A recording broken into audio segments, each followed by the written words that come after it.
पाकिस्तान ने कैसे उगला जहर। पाकिस्तान के पीएम ने पीओके के लिए क्या कहा। सेशन को संबोधित किया, ये उनका खौफ कहा जा सकता है, वो डर कहा जा सकता है। अनवर उल हक काकड़ ने एक बार फिर कश्मीर राग यहां पर अलापा है। तो देखिए, साफ है कि भारत की सरकार ने जो जो मैसेज दिया, जो जो बड़ा संदेश दिया, उसे पीओके ने पढ़ लिया। पीओके की सीटों का रिजर्वेशन पाकिस्तान के प्रधानमंत्री के लिए फ्रस्ट्रेशन बन गया है। सवाल यह है कि पीओके में क्या कुछ बहुत बड़ा होने वाला है।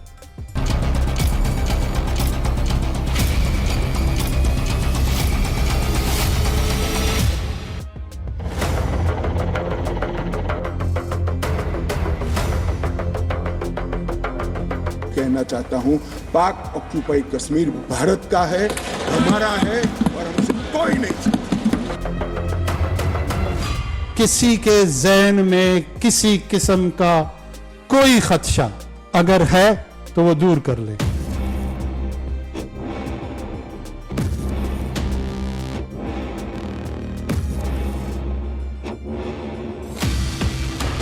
इस देश का कश्मीर से लेकर कन्याकुमारी और द्वारका से लेकर नॉर्थ ईस्ट तक हर व्यक्ति का कश्मीर है और हर कश्मीरी का देश है। जब तक कश्मीर का इशू रिजॉल्व नहीं होगा, तकमील पाकिस्तान हो ही नहीं सकता।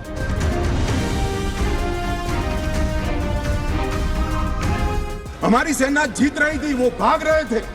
2 दिन रुक जाते, पूरा पाक ऑक्यूपाई कश्मीर तिरंगे के तले आ जाता।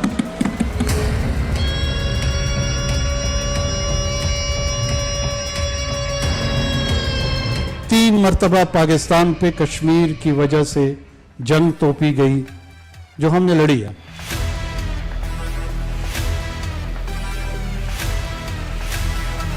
अगर 30 मरतबा पाकिस्तान पे ये जंग थोपी जाएगी, हम 300 मरतबा लड़ने के लिए तैयार हैं। इसी को कहते हैं तन पर नहीं लगता, पान खाए अलबत्ता। हर जंग में मुंह की खाने वाला पाकिस्तान जंग की बात कर रहा है, वो भी पीओके की धरती से। पीओके पर गृह मंत्री अमित शाह की दहाड़ से पाकिस्तान के केयरटेकर प्रधानमंत्री अनवर उल हक काकड़ को 440 वोल्ट का करंट लगा है। भारत की संसद में पीओके का जिक्र क्या हुआ, पूरा पाकिस्तान तिलमिला उठा। जब तक कश्मीर का इशू रिजॉल्व नहीं होगा, तकमील पाकिस्तान हो ही नहीं सकता। तख्लीक पाकिस्तान हो चुका है, तख्लीक पाकिस्तान हुआ है, 7 दिहाइयां उसको गुजरी हुई हैं, तकमील पाकिस्तान होने जा रहा है। धोथा चना बाजे खना, यानी असमर्थ सिर्फ बड़ी बड़ी बातें ही करता है। पीओके पहुंचकर अनवर उल हक काकड़ ने भी वही काम किया है। संसद से गृह मंत्री ने जो मैसेज दिया है उसे पाकिस्तान ने पढ़ लिया है। पीओके की सीटों का रिजर्वेशन पाकिस्तान के हुक्मरानों के लिए फ्रस्ट्रेशन बन गया है।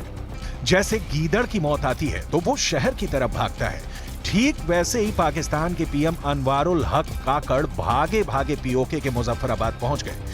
यहां पीओके में लेजिस्लेटिव असेंबली में स्पेशल सेशन के नाम पर 8 आंसू बहाने लगे। सबको ये यकीन दिलाता चलूं, मैं आज हाजिर यही हुआ हूं और इसी वजह से हुआ हूं। पाकिस्तान की चाहे फौजी क़यादत है, पाकिस्तान की चाहे सियासी क़यादत है, पाकिस्तान की इंटेलिजेंशिया है, कोई भी ऐसा फर्द जिसका असर पॉलिसी मेकिंग में है, उसके जहन में कोई कंफ्यूजन नहीं है।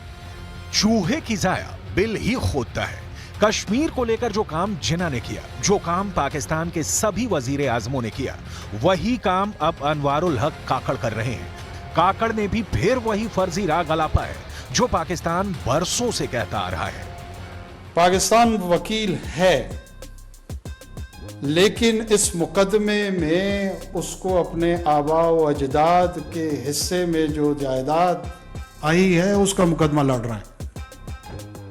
ये मेरी अपनी जमीन का मुकदमा है, ये मेरे अपने लोगों का मुकदमा है। अनवर उल हक काकड़ के इस खीद से साफ हो गया है कि भारत की संसद में पीओके को लेकर जो बुलंद आवाज उठी, उसकी गूंज एलओसी के उस पार पाकिस्तान में सुनाई दी। ना सिर्फ सुनाई दी, बल्कि पाकिस्तान के हुक्मरानों की नींद हराम हो गई। क्या है भारत के आधुनिक हथियार। हथियारों को विदेशों से इंपोर्ट करता था। रूस, अमेरिका और फ्रांस जैसे देश इसके लिए भारत से मोटी रकम वसूलते थे। लेकिन अब परिस्थितियां धीरे धीरे बदल रही हैं। भारतीय वैज्ञानिकों ने जब से फ्यूचरिस्टिक हथियारों को बनाने की अपनी काबिलियत दुनिया के सामने रखी है, आज दुनिया के सभी देश भारत के फैन बन चुके हैं। भारत से हथियारों को खरीदने के लिए लाइन में खड़े हैं और भारत के साथ मिलकर फ्यूचरिस्टिक हथियारों को विकसित करना चाहते हैं। भारत को स्नेक कंट्री यानी गरीब देश कहने वाले विकसित देशों को यकीन नहीं हो रहा कि भारतीय वैज्ञानिक इतनी तीव्र गति से फ्यूचरिस्टिक हथियारों का निर्माण कैसे कर पा रहे हैं। दोस्तों, इसी कड़ी में डीआरडीओ द्वारा एक और धमाका किया जा चुका है। ऐसा धमाका जिसने पूरी दुनिया को हैरान कर दिया है, क्योंकि भारत मानव रहित लड़ाकू ड्रोनों को तैयार करने में काफी लंबी छलांग मार चुका है। आपकी जानकारी के लिए बता दूं कि डीआरडीओ के वैज्ञानिक भारतीय सेना के लिए देश के पहले मानव रहित स्टेल्थ ड्रोन घातक को तैयार करने में जुटे हुए थे और अब जानकारी निकलकर सामने आ रही है कि डीआरडीओ ने इसके प्रोटोटाइप यानी कि autonomous flying wing technology demonstrator के उड़ान परीक्षण को सफलतापूर्वक पूरा कर लिया है। 15 दिसंबर 2023 को डीआरडीओ द्वारा कर्नाटक के चित्रदुर्ग स्थित एरोनॉटिकल टेस्ट रेंज से इस काम को अंजाम दिया गया, जहां पर autonomous flying wing technology demonstrator का फ्लाइट ट्रायल सफलतापूर्वक पूरा किया गया। दोस्तों, मानव रहित स्टेल्थ ड्रोन घातक को डेवलप करने की दिशा में इस परीक्षण को मील का पत्थर माना जा रहा है, क्योंकि ऐसी टेक्नोलॉजी अभी दुनिया में सिर्फ गिने चुने देशों के पास मौजूद है। Autonomous flying wing technology demonstrator का सफल परीक्षण करके न केवल भारत ने बड़ी कामयाबी हासिल की है, बल्कि मेक इन इंडिया को तगड़ा बूस्ट प्राप्त हुआ है। इसी तकनीक का इस्तेमाल करते हुए देश के पहले मानव रहित स्टेल्थ ड्रोन घातक को तैयार किया जाएगा, जो न केवल दुश्मनों की निगरानी करने में सक्षम होगा, बल्कि उनके ऊपर घातक हथियार यानी कि मिसाइलों और बमों से हमला भी करेगा। भारत का घातक ड्रोन बॉर्डर पर विवाद जैसी स्थिति में चीनी ड्रोनों को कड़ी टक्कर दे सकता है। यानी कि बॉर्डर पर चीन की चुनौती से मुकाबला करने के लिए ये ड्रोन काफी कारगर हथियार साबित हो सकता है। इस ड्रोन के जरिए न केवल चीनी घुसपैठ वाले इलाकों में पैनी नजर रखी जा सकती है, बल्कि दुश्मन के ठिकानों को निस्तनाबूद भी किया जा सकता है। घातक ड्रोन के आने से भारतीय सेना काफी ज्यादा मजबूत हो जाएगी। साथ ही अरबों डॉलर्स जो विदेशों को देने पड़ते थे ड्रोनों को खरीदने के लिए, उसे भी नहीं देना पड़ेगा। तो दोस्तों, चलिए जानते हैं डीआरडीओ द्वारा तैयार किए जा रहे घातक ड्रोन की ताकत के बारे में। डीआरडीओ द्वारा तैयार किया जा रहा ये ड्रोन देखने में अमेरिका के B-2 बॉम्बर की तरह दिखाई देता है और अमेरिका के B-2 बॉम्बर की तरह ही सारा काम टेक ऑफ से लेकर लैंडिंग तक बगैर किसी मदद के कर लेता है।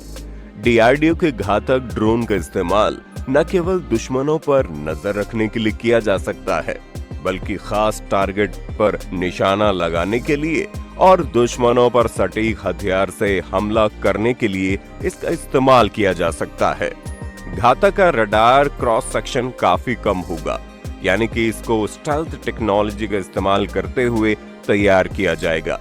स्टेल्थ फीचर की वजह से ये दुश्मन के रडार सिस्टम और सेंसर को आसानी से मात दे सकता है, यानी कि चीन और पाकिस्तान द्वारा तैनात किए गए रडार सिस्टम इसको डिटेक्ट नहीं कर पाएंगे। दोस्तों, घातक ड्रोन का निर्माण डीआरडीओ की एक शाखा ADE यानी एरोनॉटिकल डेवलपमेंट एस्टेब्लिशमेंट द्वारा किया जा रहा है।